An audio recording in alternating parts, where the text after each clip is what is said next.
What's going on YouTube? We are back with updated rogue guide for the latest patch on Turtle WoW 1.18.0. Considering the fact I have zero clue about rogues, I brought one of my friends here for you to explain all the changes, best builds, PvE and PvP wise, and some tips and tricks. Please bear in mind that this is deep dive. We will cover all specs, including the PvP one, so I'll just make timestamps for you, so you can navigate from part to part. That being said, let's do this. Hello Dalak, how are you? Hey Narghul, doing good here. How about you? Yeah, I'm also fine. So, let's start with the most basic things. What do you think about changes when it comes to rogues in new patch 1.18.0 Scars of the Past? Are they stronger or weaker now? So this patch has been a very big change for the rogue class, as it introduced three very important differences, major buffs to be honest, which I'm gonna highlight in a sec. The current state of rogue, I believe, to be overbuffed, as my personal performance moved in Kara 40 from the middle of the pack to top DPS by a large margin. And in the other raids, I wasn't really able to test because the patch was too fresh. But I believe that the changes are a massive DPS increase, more than 30% across all specs. That's really nice to hear.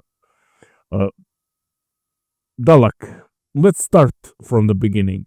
If you were leveling up, what build would you take? And would you take swords? Would you take daggers? That's what people were asking in previous guide. Let's make a leveling build first. Let's start from that.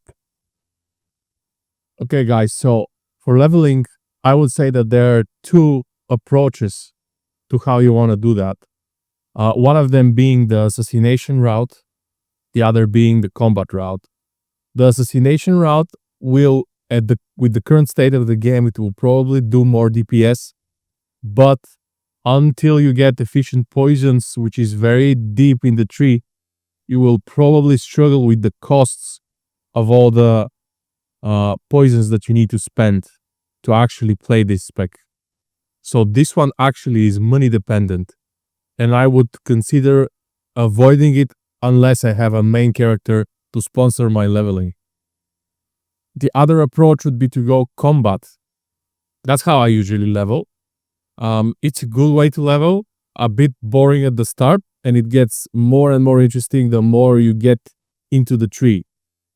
With combat, with the current state of the game, you can easily approach it through the mace, fist, sword, axe point of view. All of them viable, or you can go daggers, backstab. Both work. There is a trick of how you play backstab leveling. It's called front stab. We can go into that detail in a sec. But combat, I think, is the way to go when you're leveling. Okay? Yeah. So first off, if you want to go daggers, I would definitely go like this and pick up 5 points of opportunity. Next, if you're leveling daggers, you want to pick up improved backstab.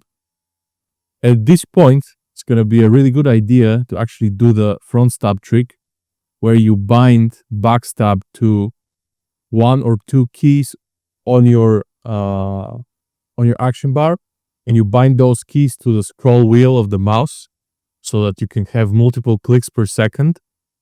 And then what you do is you go attack a mob and you go through the mob and back with W and S. And as the mob instantly rotates, there is a bit of server lag. And as you're scrolling your wheel, you will be able to backstab it from the front.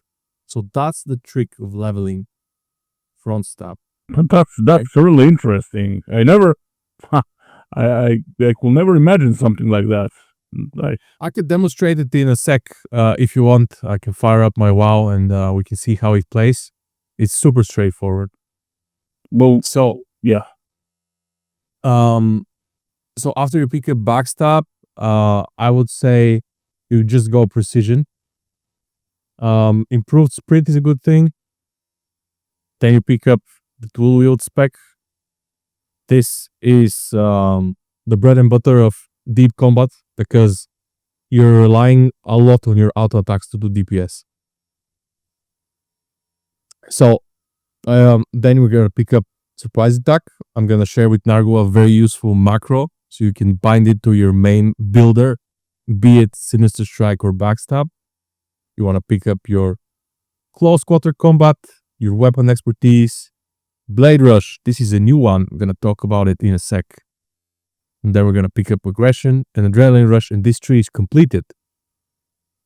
Then you go assassination, and you pick up malice, improved slice and dice first. Then you pick up 2 points of ruthlessness, relentless strike. This actually makes the build quite enjoyable because it gives you more energy together with this. And then you pick up ruthlessness, lethality, and taste for blood. And this actually turns into your first raiding spec. This is ready to raid. That's exactly how you want to raid with combat daggers. Mm-hmm. The other approach would be to go swords with your level. And this one is a bit more boring because you pick up dodge chance, not very interesting. Then I would definitely recommend picking up deflection for parry chance and riposte. This gives you an extra ability which triggers after you parry. It's a pretty cool one. Also useful in PvP if you are leveling especially. And then you continue on almost the same as daggers. You know, you pick up precision, you pick up dual wield specialization, you pick up surprise attack, weapon expertise, hack and slash, blade rush, you get the aggression, adrenaline rush. And then assassination is absolutely identical, where you pick up these talents in this order. And that's like mostly how you want to level as combat. And when you go for raiding, it's slightly different. So you suggest the first build? So this is for swords, and the other is for daggers. I consider swords a bit more engaging because it's faster, but it's more weapon dependent. If you're leveling as daggers, you will probably have a very good time getting daggers because no one will want them in dungeons, and you can get them from some quests and so on. So it's personal choice how you want to play it. You can feel both skills up until level 10, and then you can make your decision. Nice. All right. Second question, Dalak. In my previous rogue guide, we didn't cover anything about hardcore leveling rogues, and there was a lot of questions unanswered. If you were leveling a hardcore player, hardcore rogue, what would you do? I think the best way to level as a hardcore would be to go combat swords. Reason being that you pick up a lot of passive defenses. So you want that 5% dodge. You want that 5% parry. You want that riposte that disarms your target and reduces the damage you take. So these three are going to be super important for you. You can also pick up setup, which is going to generate combo points when you dodge or resist the spell. Dodge an attack or resist a spell. Improved sprint basically removes crowd control on you when you activate it. So this is all really, really, really good for survivability. From then on, I would just continue on as the usual, DPS spec. Get some hit chance, get dual wield spec, the regular stuff. But this one is huge, dodge, parry, riposte, sprint. These are probably gonna save your life a lot of time. That's already 10% of avoidance plus PvP trinket plus speed increased. Yeah, that's huge. That's huge. Makes a lot of sense. Makes a lot of Another approach would be to go into Sub and pick up improved Vanish, because now Vanish is basically get out of jail free card, right? You are in combat, you pull too many mobs, oh shit, you're gonna die, boom, you vanish, you have a chance to survive. So probably keeping Vanish off cooldown is gonna be the biggest thing that determines if you're gonna make it up until 60 without dying. I know I don't play hardcore because I die all the time, but you know, having Vanish available, having sprint off cooldown, having evasion off cooldown, these having blind as well. So these skills will majorly impact your survivability for sure. All right. So let's make a build for hardcore. Let's go to combat and to some what will you pick up? Let's how time passes by, how we are leveling up as hardcore. Let's cover the talents so that people have picture. Well, I will definitely rely on my sane decision making when I'm pulling this hardcore, and I would start with combat straight up. I wouldn't go into elusiveness. Yeah, just So go on. hopefully, Yeah, just go on. hopefully I always have my vanish off cooldown and I don't fuck up. So this is level 20 or level 21. This is level Yeah, it's 20. level 20, yeah. So at level 20, you pick up riposte, you put it on your action bars, you start disarming the targets when you parry. Very big. Then I would definitely pick up improved sprint. This is not bad. At this point, I would definitely go for precision. Then I go for dual wield spec, surprise attacks, blade rush, aggression, adrenaline rush. This is mostly completed. As a hardcore, you probably don't want to attack higher level mobs, higher than your level. I don't know. So this basically helps you with mobs that are higher than your level, so you can avoid it for now. And then you just go into Assassination and you pick up Malice, Improved Slice, Ruthlessness for combo points, Relentless, and then Lethality. And at this point, you're like level 57. You're almost there.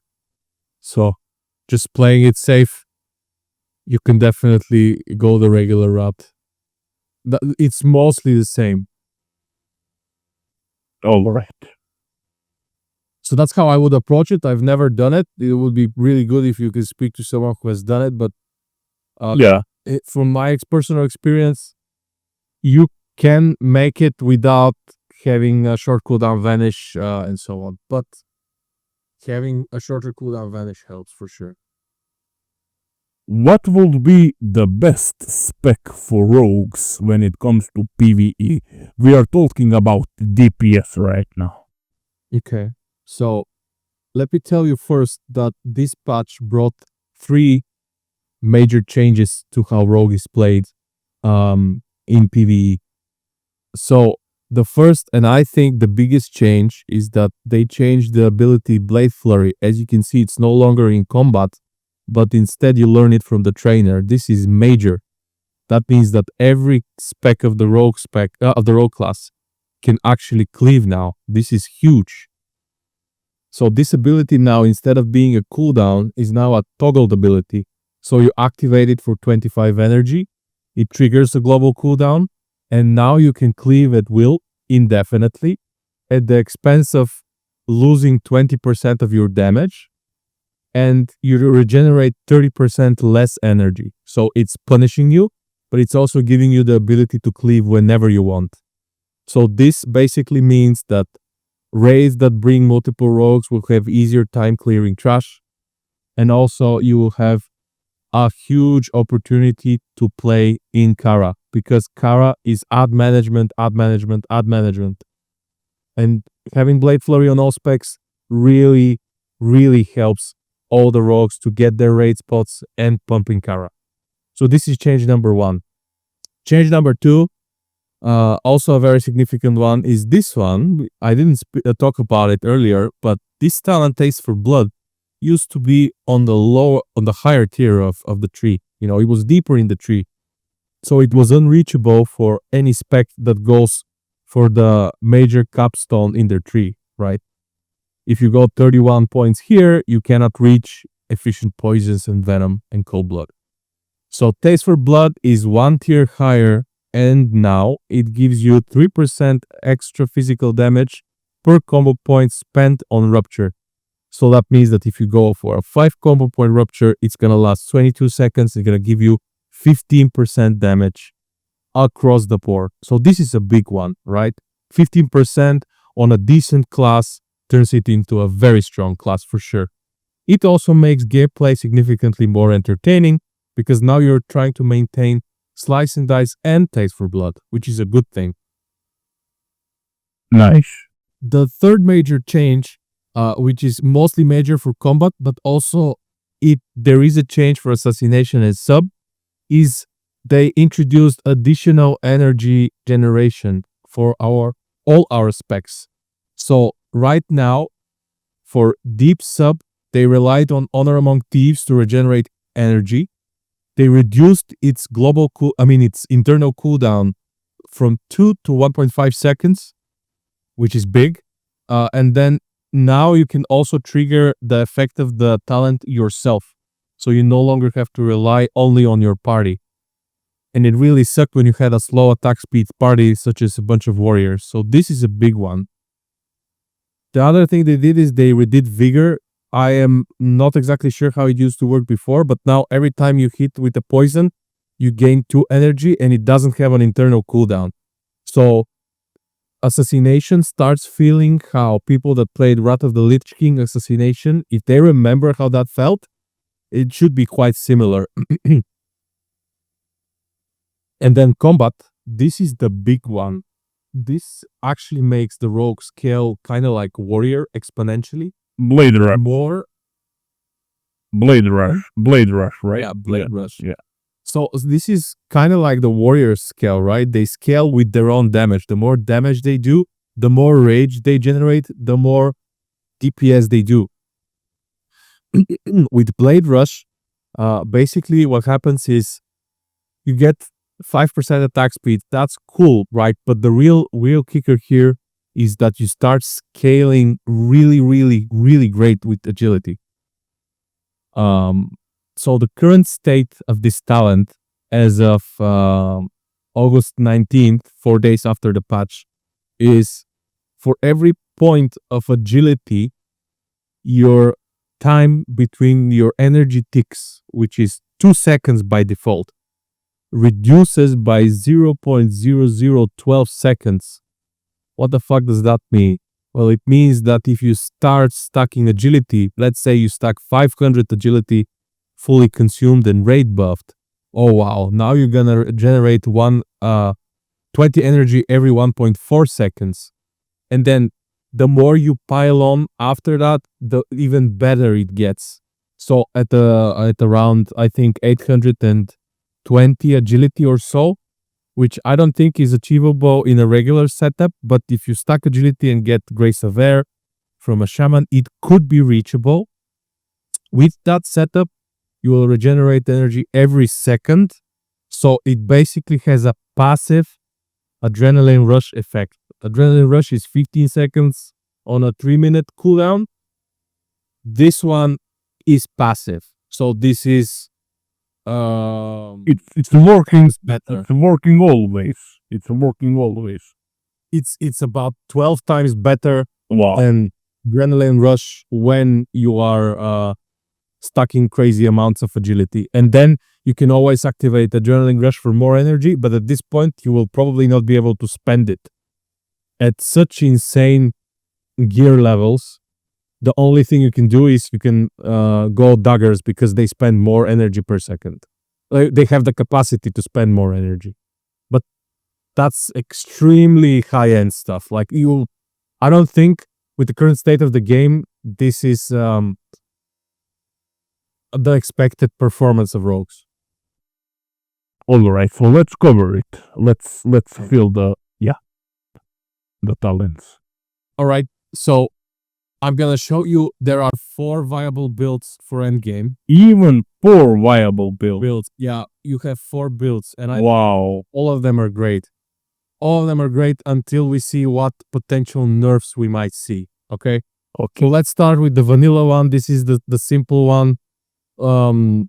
You're gonna go regular swords. Okay.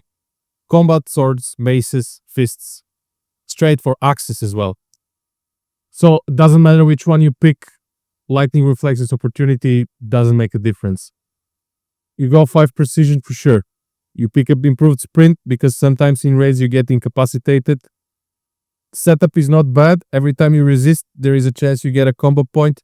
There are a few encounters in the game that require you to stack resistance gear, and then you have the ability to resist some spells. Not a bad thing. Dual wield specialization. This is the bread and butter, as I already said. Offhand, weapon scaling is crucial for combat performance. Then you obviously go for surprise attack, hack and slash, and weapon expertise. Blade rush, aggression, adrenaline rush. This tree is completed. And then we need to go for taste for blood. So you get the crit, you get the slice and dice duration, also major. You pick up 3 points in ruthlessness, relentless strike, amazing talent. You get lethality, and then you get taste for blood. This tree is absolutely completed. So the way you play this, you go for sinister strike. This is your builder. You use it. When you open, you get a couple combo points going. You pop your slice and dice, and then you can move on to building 5 combo points. You go for taste for blood. You go for rupture at that point. And now you're ready to actually deploy your kit. So you can pop T, or you can pop T a bit earlier to get this quite quicker. But you pop T, you pop adrenaline rush, you pop your cooldowns, you pop your ratio if you have it. You pop trinkets if you have active trinkets, and then you pump. So this is the regular vanilla cookie cutter combat swords build. Only difference being you want to maintain rupture, and then you want to time your cleaves if you have to cleave on the fight, and then you will be generating a lot more energy, so be ready to click your buttons. This spec is no longer super slow like it used to be. It's actually entertaining. You can expect very decent performance out of this. But from what I hear from the other rogues, this is not the best spec to PvE in. The other 2 specs that I'm going to show you are supposedly better. Okay. So now we're going to do the combat daggers. Combat daggers, straightforward. It's identical to the leveling dagger build. You go for opportunity to improve your backstab. You go for improved backstab. You go for 5 points precision. You want to get improved sprint for sure. Then you go dual wield spec. So far so good. Then it's all the same. You get close quarter combat, surprise attack, weapon expertise, blade rush aggression, adrenaline rush.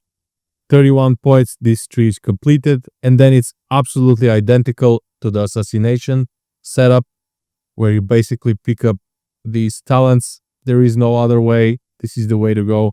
It's perfect. You spend all your points. All of these generate additional damage for you. And from here, this is the optimal way to spend your talents, in my opinion. This one, especially at the highest level of gearing, should be the spec that deals more damage compared to swords. When you are somewhere in MC Blackwing Lair, maybe they could be similar in output. I don't know. I haven't tested it, but they could be pretty close. Of course, daggers is significantly easier to gear because there are less people that will fight you on your daggers. So if you want to rush content, probably the better way to go. Interesting. Now, there is a third spec, and this one, from the logs that I've seen, from the opinions of people that I've talked to, this is potentially the most busted, insane DPS spec that we currently have. This is only single target. This is deep assassination. You go for improved blade tactics. You want to pick up 2 points here. This is obligatory. Then we probably want to finish this, pick up a few points here. Absolutely mandatory, taste for blood, vile poisons, improved poisons. Efficient poisons is unavoidable, you need it. Otherwise, you're going to be running out of poison stacks mid-fight. And venom, vigor, and then we finish with noxious assault. This one is the new talent for assassination, and it basically is an attack that scales with attack power and not with weapons. Okay, so this is a big difference. You can have very, very, very fast weapons, and if you have a lot of attack power, you're gonna make great damage. Unlike combat daggers and combat swords, where you want a very slow, hard-hitting weapon in your main hand, this one just needs attack power. So, Noxious Assault procs both your poisons. You go with the new poison that they gave Assassination, which is like a physical poison. It bypasses immunities and it's physical, not nature damage, so it also scales with taste for blood. I'm not sure of the name. It's the new poison, guys. You can go and check your rogue trainer, learn it.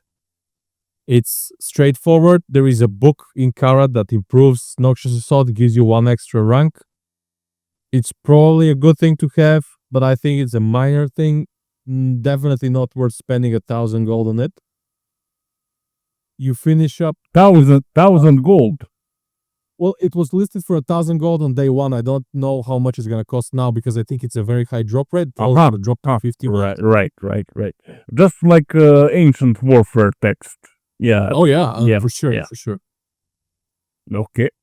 So then you wanna finish off because this attacks with both weapons. This is still a rogue, so it still auto attacks like crazy, right? So you wanna go for dual wield specialization to achieve that.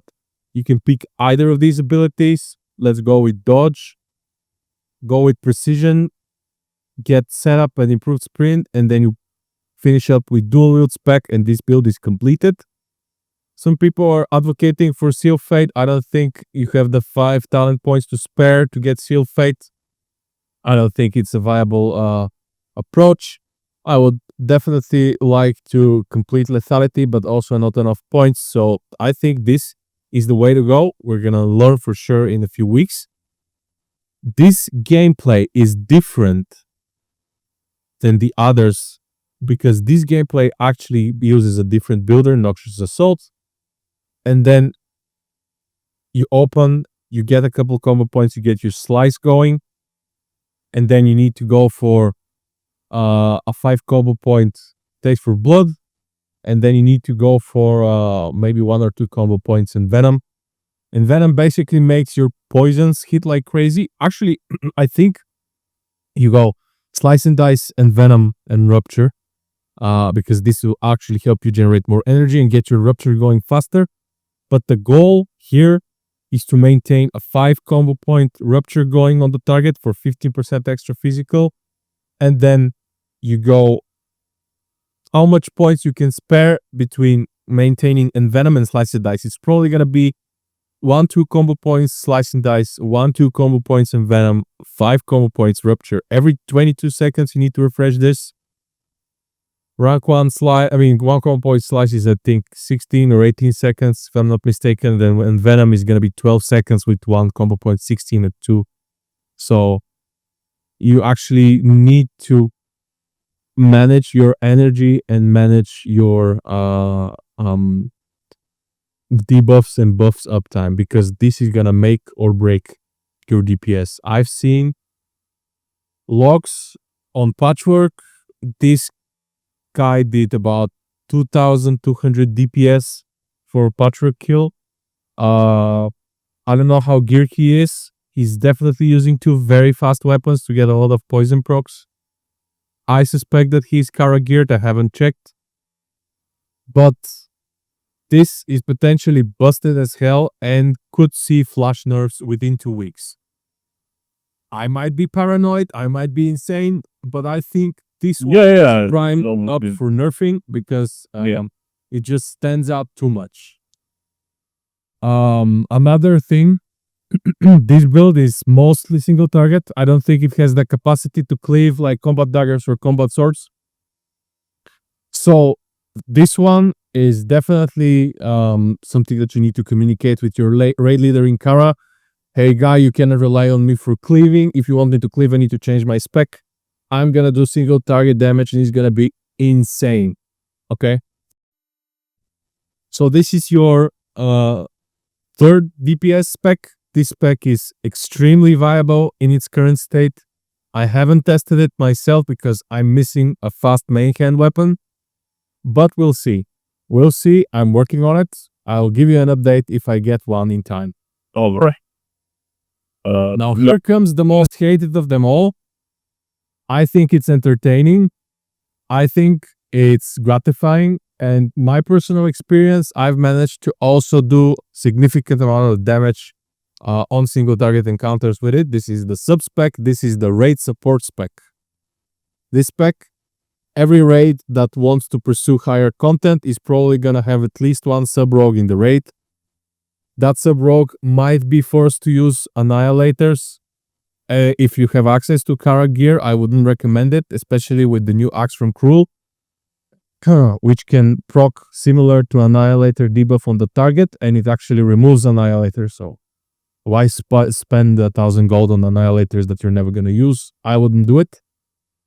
Annihilators are also, I think, better used on off tanks that are just gonna be there, like on Patro, they're just gonna be there to soak hits. So just have them swing Annihilators makes more sense. Exactly. With the current state of the game, I think this spec received a very nice DPS buff. I was able to pull 1.1k DPS on Patchwork with the new changes. Yet to see it, but I think 1.4, 1.5 is doable if I play it right. So this also has nice pump potential. It could be middle of the raid. It could be top half of the raid, like top third of the raid in terms of damage. Depends on how good your raid is, how well you play it, and of course how geared everyone is. But here we go. This spec is the support spec, so you need to pick up improved exposed armor.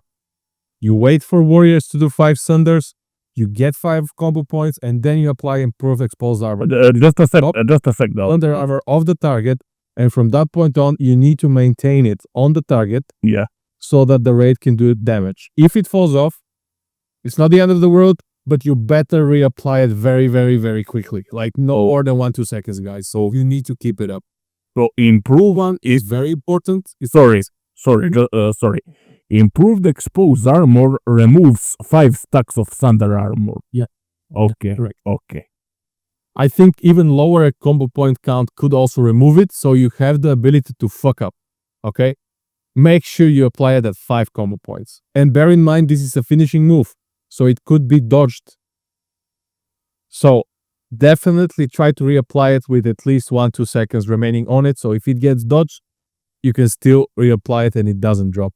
Nothing sucks more than improved armor falling off and then getting parried, dodged, and parried again because you're out of position, you're out of energy, and then the warriors are losing their mind, and hopefully the raid leader doesn't notice because he's gonna chew you out for it. Okay. You pick up some points in camouflage, you can also pick up dodge, doesn't matter. This one improves your damage. It gives you armor penetration, increases duration of rupture. Good talent overall.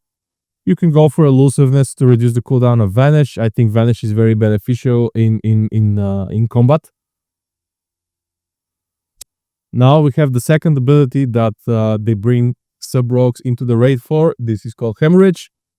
This is going to be your main builder. You're going to spam this instead of Sinister Strike. I would definitely go for improved Ghostly Strike. Having Ghostly Strike cost less energy is nice, but now it also gives you movement speed and gives your party movement speed for a few seconds.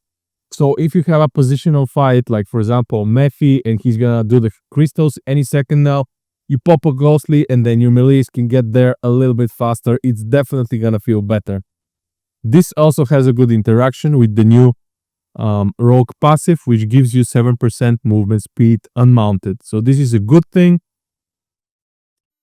I would definitely go for Initiate. And then the next row, I don't think there are any massively beneficial talents in a raid setup, so I'll just finish up initiative. Blinding Haze is not bad. Energy cost on distract, and also reduces the target's hit chance by a little bit. You're not really doing any distracting mid combat, so also makes the target glow purple, so everyone knows you distracted it and saved the raid. So it's a good thing to have just for the visual, Bloody Mess improves hemorrhage. Hemorrhage now is gonna cost 35 energy, and it's gonna increase everyone's physical damage on the target by 4%, and it has 50 charges. It's gonna get consumed pretty quickly with all the melees in the raid, but this is like your main thing. You keep spamming it to get combo points. New ability, Shadow of Death. This is a finishing move. It's the highest hitting finishing move in the game as of now. I was not able to see if it can crit. For me, it hasn't crit yet, so I think it cannot crit.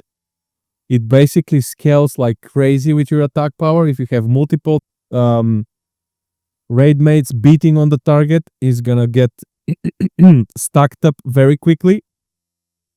After 6 seconds, it explodes and deals a percentage of your attack power, but you need to pump it up to that percentage, and it gets accumulated based on the damage the target takes. As you can see, 5 combo points, 50% of damage accumulated, up to 250% of your attack power. This is really fun to use, guys, especially if you have trinkets, if you have gear. If you have the right setup, you want to demand to be in the group where you have a warrior for battle shout, you need your Blessing of Might. Maybe you can also get a marksman hunter for true shot aura. So this actually starts making sense to have rogue in the pumper group, a support rogue in the pumper group. Next, we want to go for preparation. Resets your cooldowns, pretty good stuff. Now you have some points to spend. 1 point, actually. So I would consider going for Dirty Deeds to get that cheaper Garrot. Okay, and now we have the energy regeneration talent. This is pretty damn good. You need it. Tricks of the Trade. Basically, every time you use a finisher or a opening move from stealth, you get this stack of a party buff. 2% crit stacks twice, so that's 4% crit chance for your party. Good stuff, yourself included, of course. I have been told that this actually stacks with the druid buff, but I think that's like an extreme setup, having a marksman hunter, a shaman, a rogue, a warrior, and then a pharaoh druid. Yeah, It's pretty damn hard to stack that. that's unlikely to happen, honestly. Yeah, because then you want to have Unless they are all best in class, maybe. I don't know. And now we have the final talent of the tree, which is called Mark for Death, used to give the whole party 15% damage. Pretty good, but now it's more interesting because now it gives the whole party, yourself included, 30% of your attack power at the moment that you use it. Or it gives 18% of your attack power as spell power if you for some reason have a spellcaster in your group. Cannot be parried, dodged, or blocked. Pretty good, and gives extra combo points. So the way you use this is you go on the target, you apply your expose armor, you get your slice and dice going.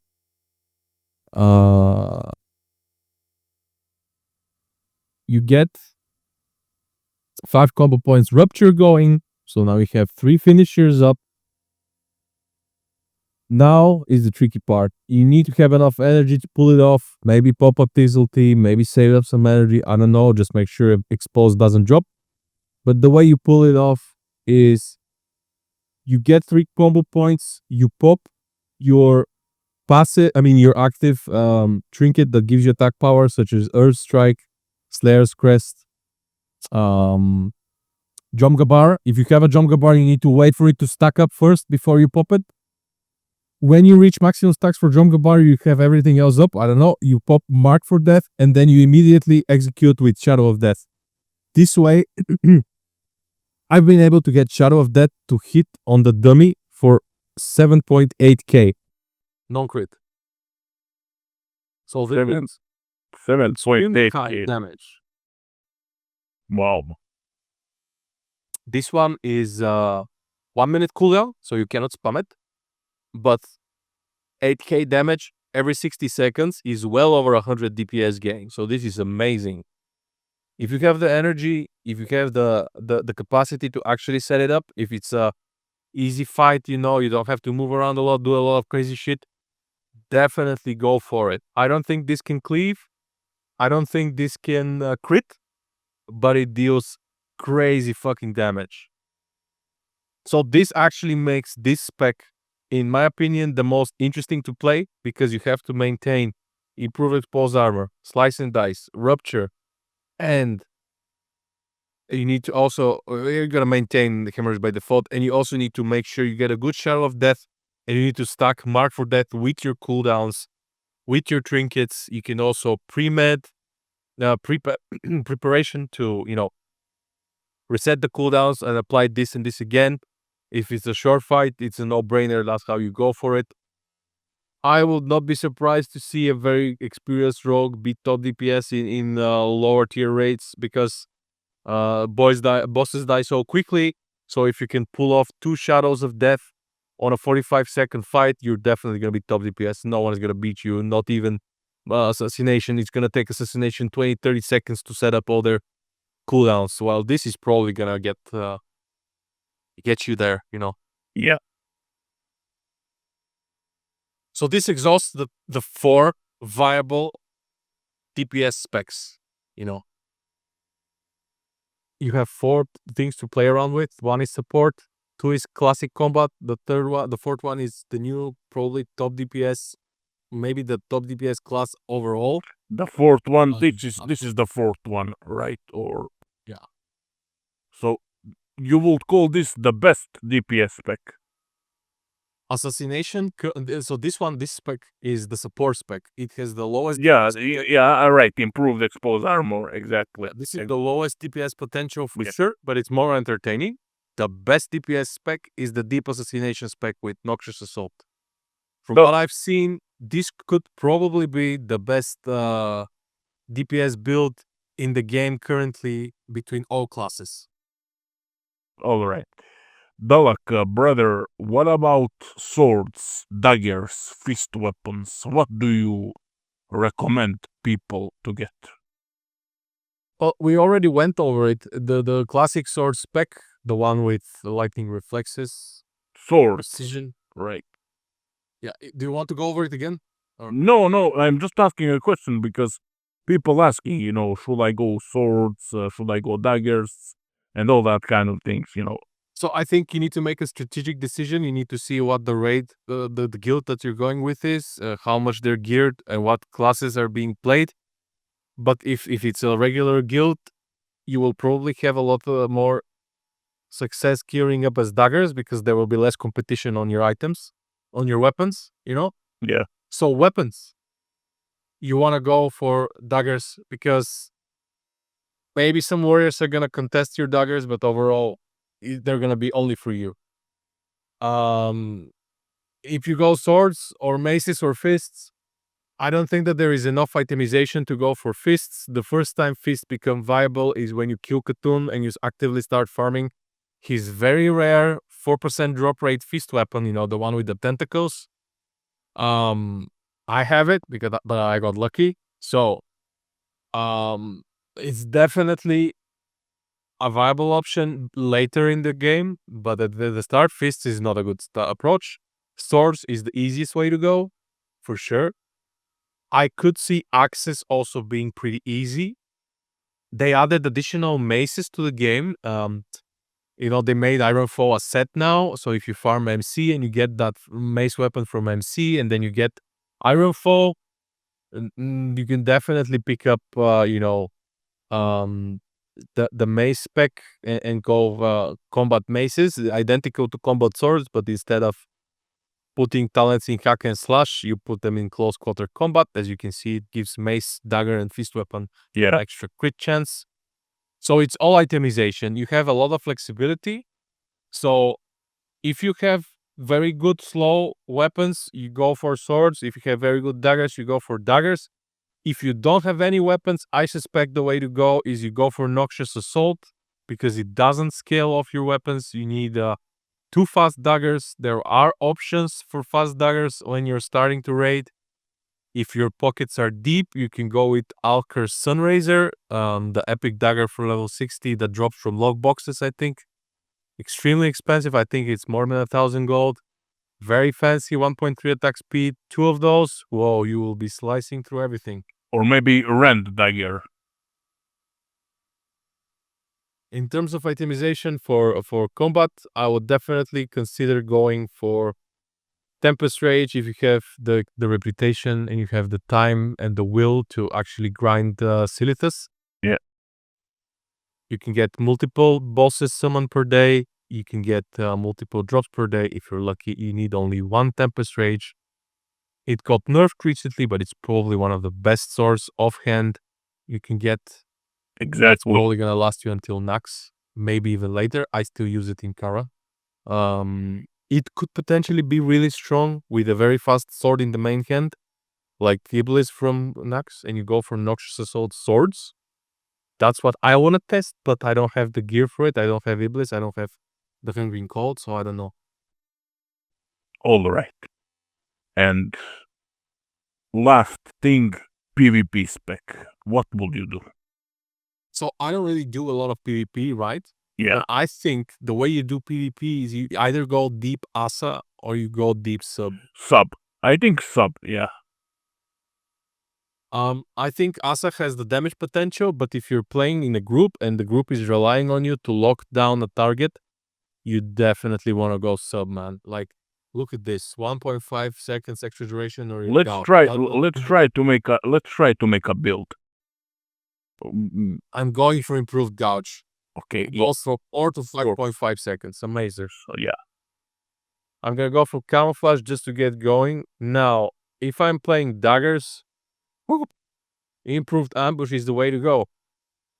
Definitely elusiveness, definitely. Next tier, we don't care about Hemo if we're playing daggers. If we're playing with slow weapons, you're gonna remove this. You're gonna go with serrated blades and Hemo, okay? Okay. But if you're playing daggers, you're gonna go for this.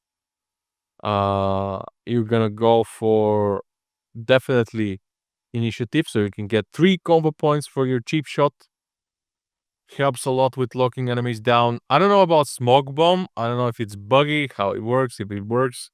I avoid it in PvE for sure. For PvP, maybe. Improved ghosty strike looks really great for PvP. I mean, come on, movement speed, that's like key for PvP. Of course. Blackjack basically enables you to sap and then return back to stealth. That's the default state of rogue in TBC and onward, I believe. This is a must. Cloaked in shadows. Basically, every time you vanish, you apply a bubble on your whole party, which scales with your maximum health. So if you have like 5k HP, this is gonna be a 600 damage shield. Not amazing, but definitely something to look forwards to.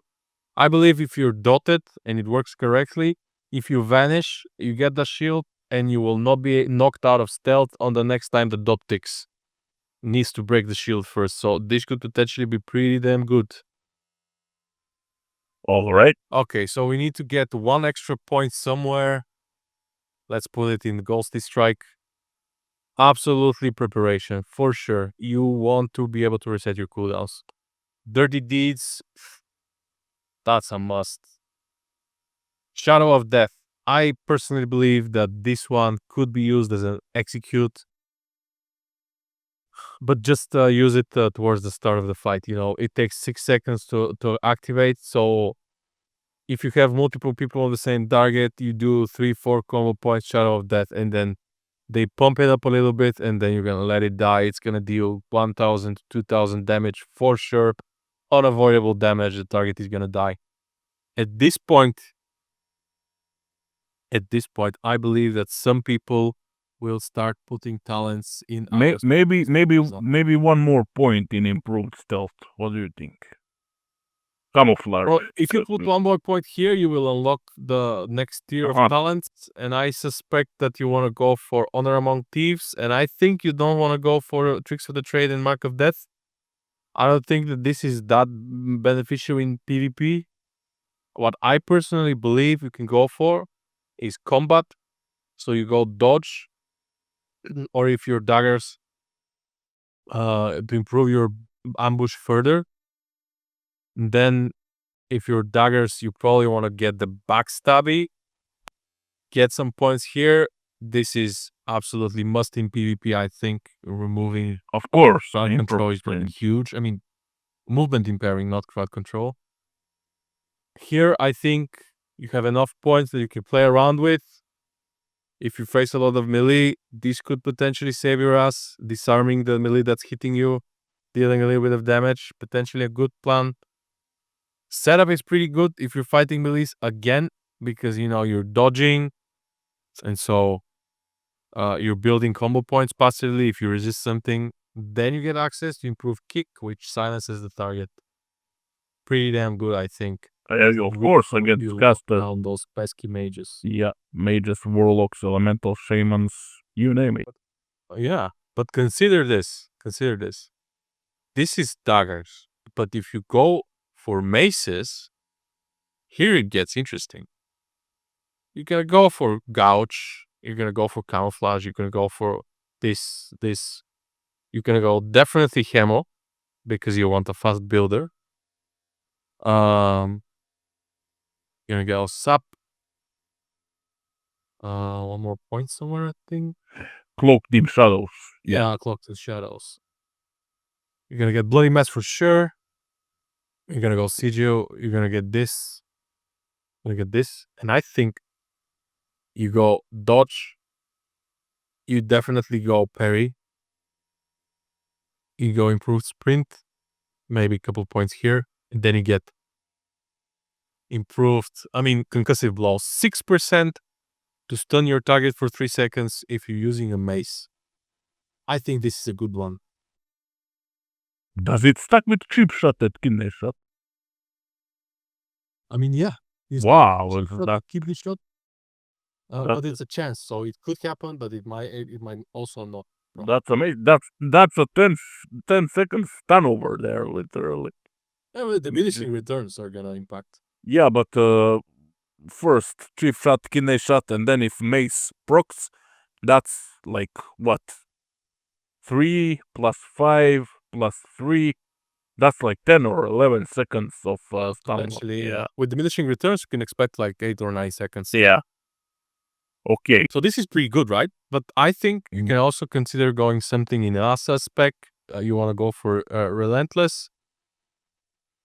So there are variations to this, I believe, depending on what kind of opposition you're facing. I'm really not that much into PvP. I cannot say sure. I think that Deep Asa is also viable for PvP. You go for Ruthlessness for combo points. You're not really gonna use Slice and Dice. Murder, I guess. Not really a good spell. Maybe you go for Improved if it's, I don't know.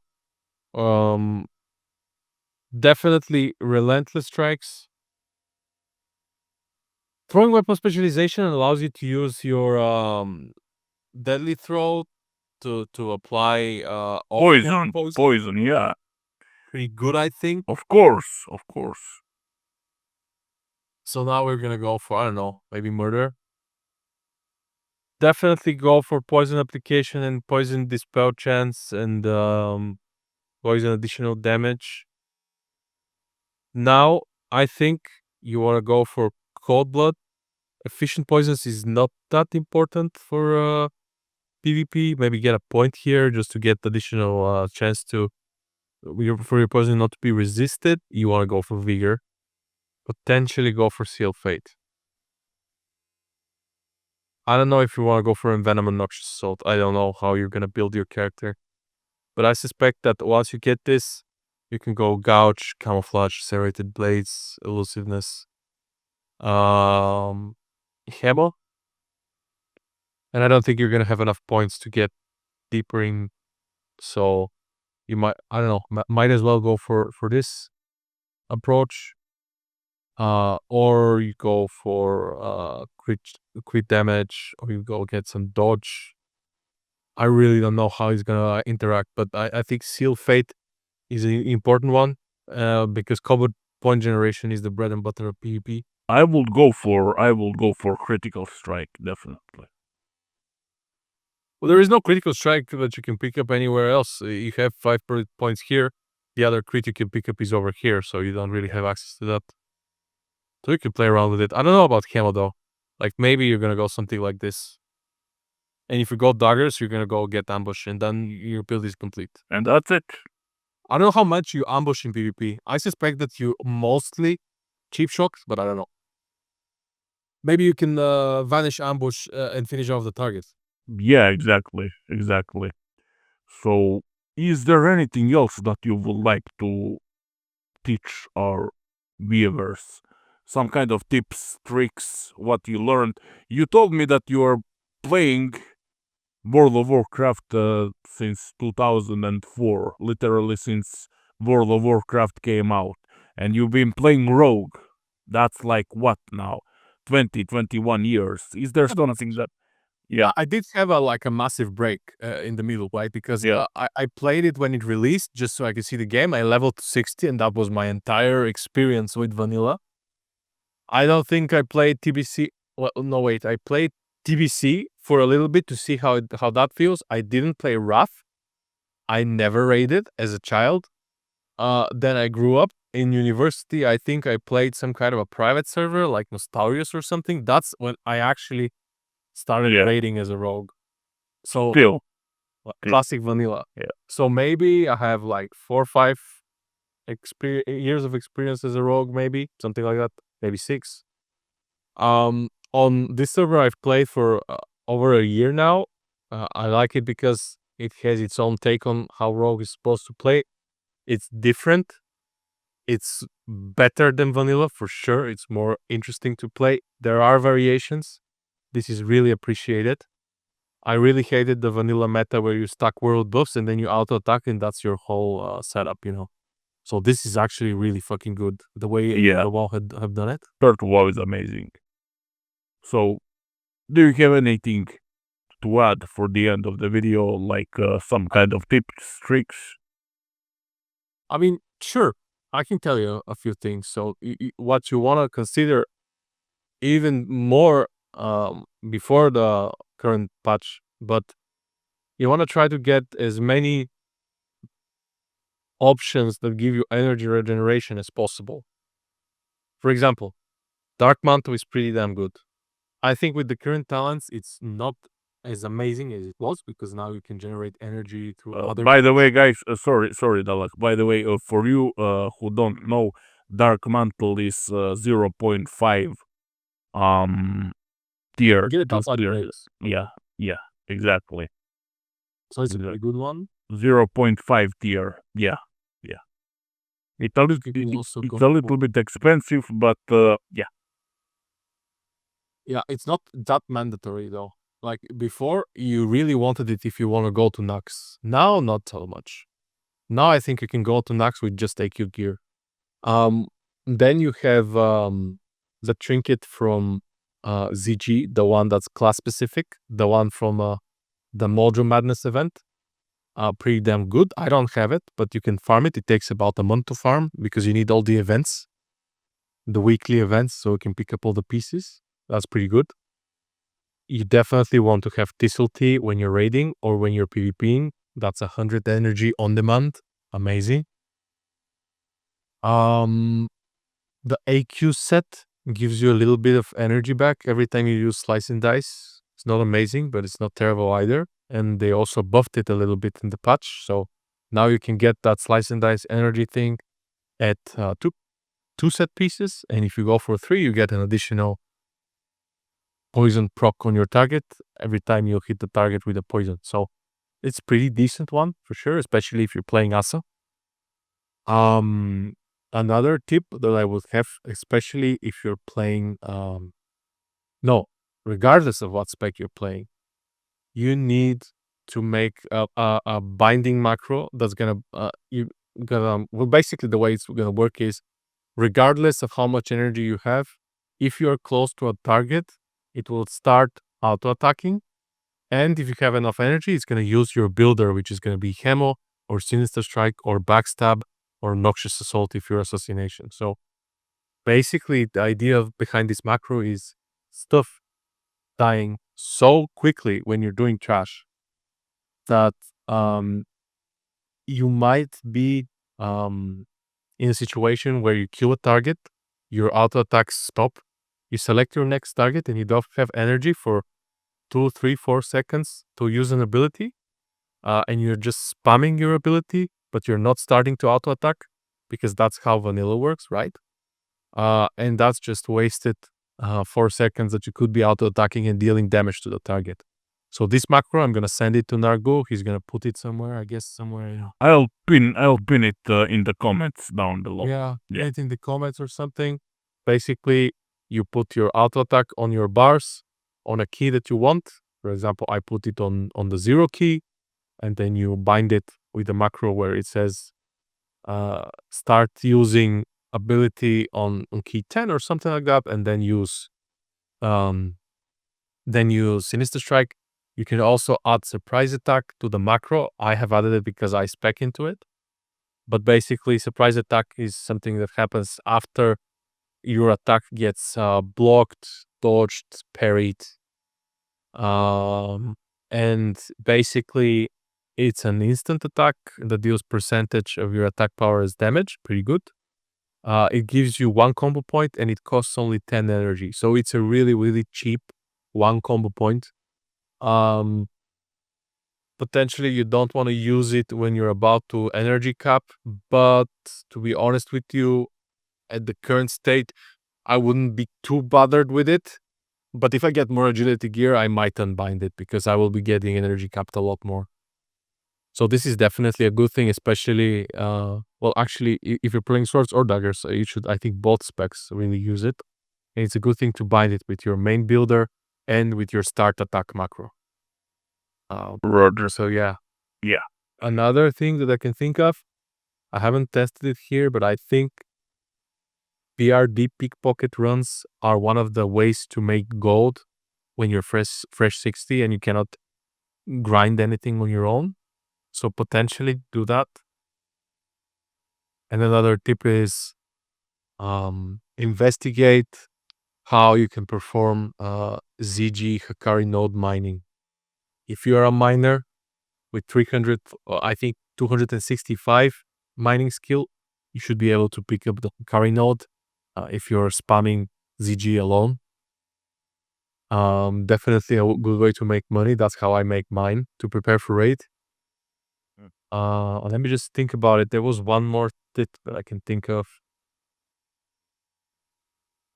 Always have distract on your action bars, guys. Mobs are patrolling, especially in raids. You will be saving your raid a lot of aspulls if you use a distract properly.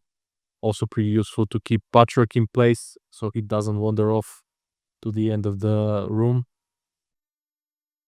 Exactly.